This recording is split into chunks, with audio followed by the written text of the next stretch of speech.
अस्सलाम वालेकुम, hi and hello and Sports Pulse में आप सबको खुश आमदीद कहती हूँ। और जी what a match, what a match and what a match. इसे कहते हैं टोटल डिस्ट्रक्शन, डोमिनेशन और डिमोलिश कर देना ऑपोजिट साइड को। क्या मैच आज विटनेस किया हमने इंडिया और इंग्लैंड का। ऐसा मैच था कि जिसके बारे में बड़ी बातें हो रही थी शुरू होने से पहले कि क्या इंग्लैंड कम बैक कर पाएगा या फिर क्या इंडिया की टीम वो जो जीत का सफ़र बड़ा स्मूथली चल रहा है उसे कंटिन्यू रख पाएगी इंडिया की टीम या फिर नहीं। और क्योंकि इंडिया की टीम ने इससे पहले अपने 5 मैचेस जीते चेज़ करते हुए, ये भी क्वेश्चन था कि अगर चेज़ ना करना पड़ा, टारगेट सेट करना पड़ा तो स्ट्रेटजी क्या होगी। तो जी आज हमने देखा कि जब आपको चेस करने के बजाय आप टॉस हार भी जाते हैं और जब आपको टारगेट सेट करने को दिया जाता है तो आप कैसे खेलते हैं, मुश्किल पिच पर आप कैसे खेलते हैं, मुश्किल में जब आपकी बैटिंग आ जाए तो आप कैसे खेलते हैं, कैप्टन अपना रोल कैसे प्ले करता है और जो खिलाड़ी डाउन द मिडल ऑर्डर आते हैं, जो टेल में आते हैं आपके बैटर्स, वो कैसे जिम्मेदारी से टीम के लिए खेलते हैं, अपनी सर्विसेज टीम के लिए पुट करते हैं और वो जो टीम उस वक्त मुश्किल में ट्रम्बल कर रही होती है उसकी नैया आगे बढ़ाते हैं बल्कि उसे किनारे भी लगाते हैं।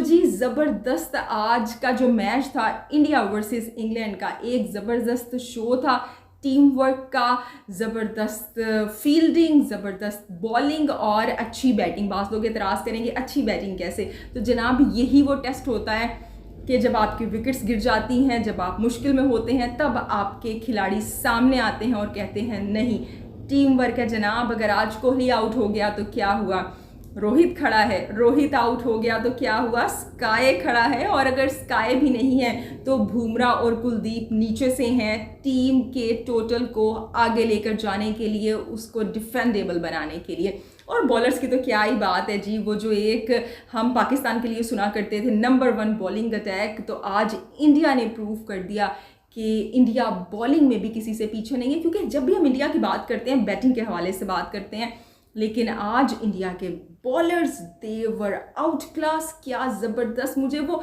पाकिस्तान के हारिस रऊफ शाहीन याद आ गए कि जब बाज़ दफ़ा थोड़ा टोटल उस तरह का नहीं बैटर्स पुट कर पाते थे और वो आगे आकर टीम के लिए खेलते थे, डिफेंड करते थे, तो आज इंडिया के बॉलर्स ने भी वही किया कि वो जो टोटल कहीं ना कहीं कम फील हो रहा था कि, और जिस तरह से इंग्लैंड ने स्टार्ट किया था तो इंडिया के बॉलर्स ने कहा कि नहीं भैया अभी हमारा गेम बाकी है, और क्या गेम बजाया उन्होंने इंग्लैंड का। ज़बरदस्त भाई ज़बरदस्त। क्रेडिट जाता है इंडिया की टीम को, उनके कैप्टन को, उनके टीम वर्क को, और जी तमाम फैंस को मुबारक हो। और जितने लोग आज इंडिया की टीम को सपोर्ट कर रहे थे उनको मुबारक हो कि उन्होंने एक इतना अच्छा एंड देखा इस मैच का, जिसको शुरू में हम फील कर रहे थे कि ऐसा ना हो कि कहीं ये मैच हार जाए। मैच हारना तो छोड़ें भाई, आपने 129 पे आउट कर दिया, यानी खुद आपने बनाए 229 और जो ऑपोजिट टीम इंग्लैंड की टीम थी उसको 129 पे आउट कर दिया। ना सिर्फ मैच जीता, मुश्किल मैच जीता, डोमिनेशन के साथ जीता। जनाब 40 रन पर 3 विकेटें गिर चुकी थी, इंडिया की टीम मुश्किल में थी। एक ऐसा बैटर कि जिसके बारे में आप सोच रहे थे इस दफ़ा वो अगेन सेंचुरी करेंगे, 49th सेंचुरी हो जाएगी कोहली की, वो डक पर आउट हो जाते हैं। और जब कोहली आउट हुए इंडिया की टीम प्रेशर में आई। आप ये अगर आपको यहाँ पे क्रैकर्स की आवाज़ आ रही है ये कहीं ऐसा तो नहीं है कि इंडिया की जीत की खुशी में चलाए जा रहे हैं। चलें जी, बहरहाल हम इसको ऐसे ही कंसीडर कर लेते हैं और प्रोग्राम को कंटिन्यू करते हैं। वो सिचुएशन आई कि कोहली के आउट होने के बाद जब बैटर्स पर टीम पर प्रेशर आया, और वो सिचुएशन भी आई कि 37 गेंदों पर सिर्फ 9 रन बने। श्रेयस अय्यर भी आउट हो जाते हैं, लेकिन यहाँ पे तारीफ बनती है केएल राहुल की कि जब वो आए तो उन्होंने कोई शॉट्स खेलने के बजाय जो डॉट बॉल्स थी उन्हें अवॉइड किया और रनिंग बिटवीन द विकेट्स की। जब बल्लेबाज डॉट बॉल्स नहीं खेलते हैं और रनिंग बिटवीन द विकेट्स करते हैं तो ऑटोमेटिकली जो प्रेशर है उन पे से रिलीज़ हो जाता है। यही केएल राहुल ने किया और रोहित शर्मा ने किया, स्कोर को आगे लेकर गए, 91 रन की पार्टनरशिप लगाई। फिर उसके बाद केएल आउट हो जाते हैं, फिर रोहित भी आउट हो जाते हैं। स्काई ने यहाँ पे बड़ी जिम्मेदारी निभाई क्योंकि वो हार्दिक पांड्या जो कि अनफिट हो गए थे, उसकी वजह से उन्हें ये मौका मिला। और मुझे ऐसा लगता है इस मुश्किल विकेट पे कोई उल्टे सीधे शॉट्स खेलने के बजाय स्काई ने बड़ी समझदारी से इनिंग्स को आगे बढ़ाया। अनलकी रहे कि हाफ सेंचुरी नहीं हो सकी, लेकिन मैं नहीं समझती कि इंडिया के बैटर्स अपने लिए खेलते हैं। वो हमेशा, जहाँ तक मैंने ऑब्ज़र्व किया है, उनको देखा है, टीम के जो टारगेट्स होते हैं वो उनकी प्रायोरिटी होती है। और यहाँ पे जो मैं सबसे ज़्यादा तारीफ़ करूँगी, क्योंकि देखिए रोहित ने तो ऑफ कोर्स कैप्टन नॉक खेली और रोहित एक बल्लेबाज हैं, लेकिन यहाँ पे जो इंडिया की टीम मुश्किल में ज़्यादा आ गई थी वो तब आ गई थी जब जडेजा भी आउट हो गए थे। और जो आपकी टेल थी, अब डर ये था कि वो एक्सपोज ना हो जाए और कहीं ऐसा ना हो कि 50 ओवर्स भी ना पूरे हो सकें, क्योंकि जो इंग्लैंड के बॉलर्स हैं वो बॉलिंग अच्छी कर रहे थे। अगर हम क्रिस वॉक्स की बात करें और उनके विली की बात करें, डेविड विली की, सो बड़ी नपी तुली अच्छी बॉलिंग कर रहे थे और बड़ी लाइन और लेंथ उनकी बड़ी अच्छी थी, विकेट टू विकेट बॉलिंग कर रहे थे।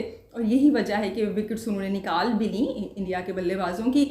सो ऐसे में जब आपकी टेल आती है, सो उन्होंने क्या समझदारी और गेम अवेयरनेस दिखाई है, ये तारीफ़ है जनाब।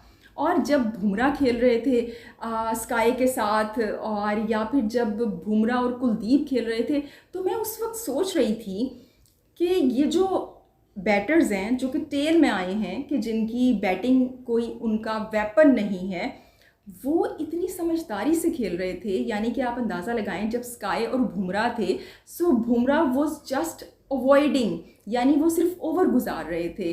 और फिर स्काई आते थे तब वो कोई शॉट लगाते थे या वो खेलते थे।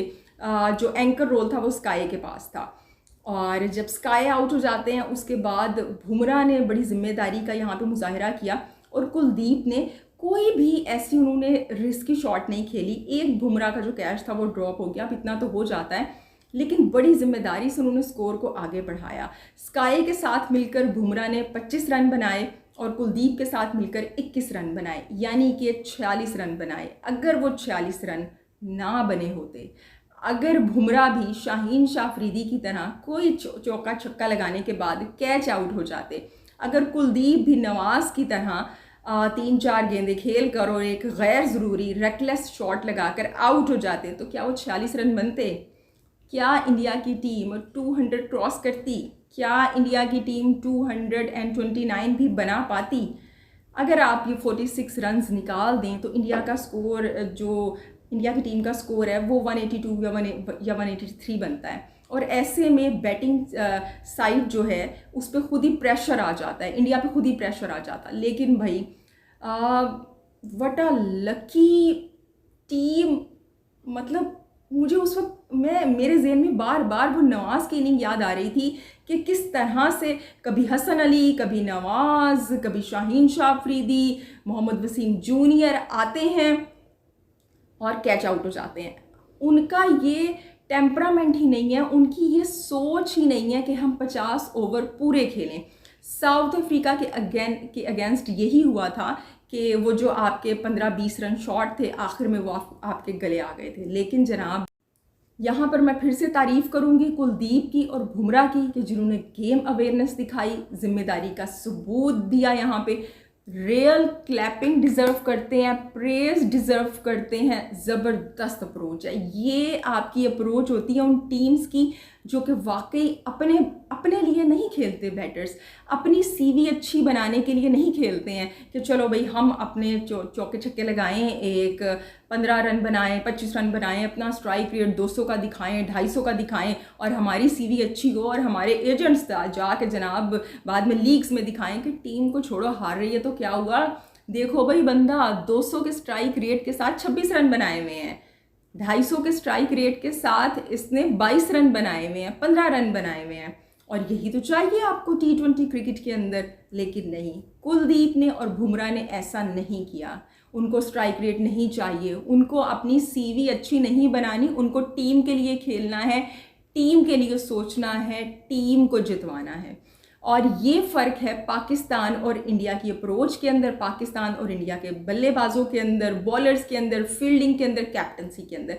और ये फ़र्क इसलिए है कि यहाँ पे और वहाँ पे लालच नहीं है। यहाँ पे तो पैसे की इतनी लालच है। आप देखें जो पॉलिटिक्स हो रही है पाकिस्तान के अंदर, उसके ऊपर अफसोस हो रहा है कि हम इस टीम को सपोर्ट करते हैं, हम इनके लिए कहते हैं। रिजवान अपने लिए कह रहे थे कि हमारे लिए लोग कहते हैं तुम जीतो या हारो हमें तुमसे प्यार है। एक तरफ जो है ज़का अशरफ साहब कहते हैं अपने आप को, कहते हैं टीम हार रही है, मेरी तो टीम है नहीं, ये तो भाई इंजी की है या फिर ये बाबर की है। इस बात के ऊपर कितना मजाक बनवाया आपने पूरी दुनिया के अंदर। मैं देख रही थी इंडिया के बास प्रोग्राम्स, वहाँ पे इस बात के ऊपर मजाक बना रहे थे और बिल्कुल जायज़ आपने मौका दिया है। उसके बाद बाबर और उनके एजेंट कहते हैं ये क्या हो गया। जल्दी से एक न्यूज़ आ जाती है कि ये बेचारे प्लेयर्स, ओ माय गॉड, इनको तो सैलरी नहीं मिली भाई 5 माह से, कि जैसे वो 5 माह की सैलरी इनका ब्रेड एंड बटर है। घर वाले जो हैं वो बड़ा सफ़र कर रहे हैं। आपको मतलब इन लोगों को अंदाज़ा है इस वक्त पाकिस्तान में क्या कंडीशन है।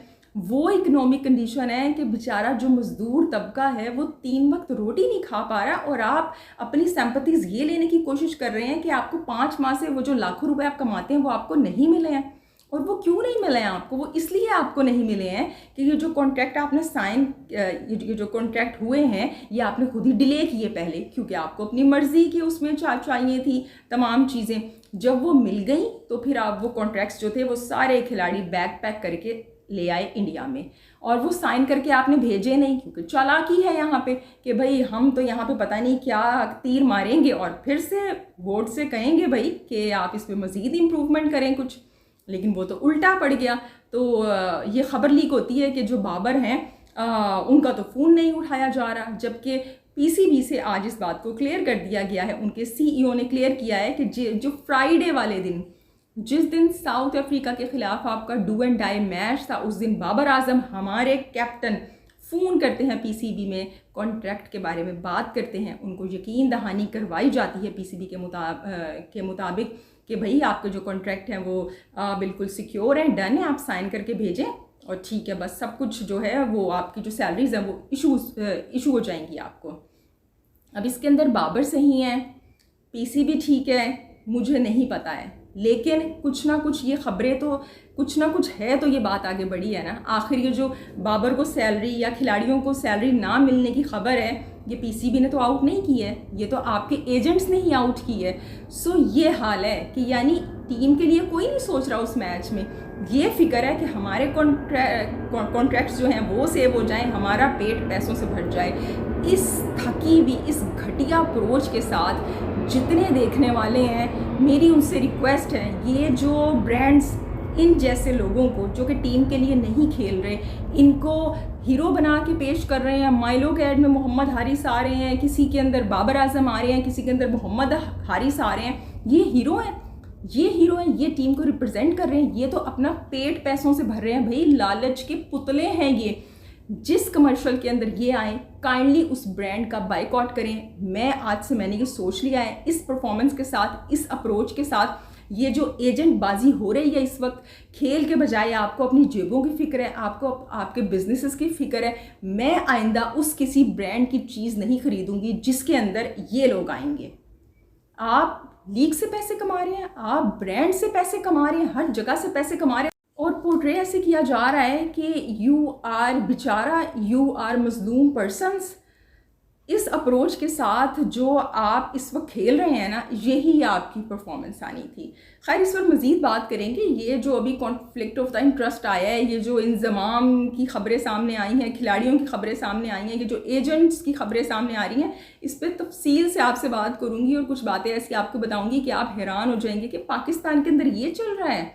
ये है नंबर 1 टीम, ये है नंबर 1 नंबर 2 प्लेयर्स, ये हैं वो कि जिनके लिए हम कहते हैं तुम जीतो या हारो हमें तुमसे प्यार है, जिनके पोस्टर्स हम उठा के फिरते हैं, जिनके लिए हम ट्वीट्स करते हैं, जिनकी शर्ट्स हम पहनते हैं।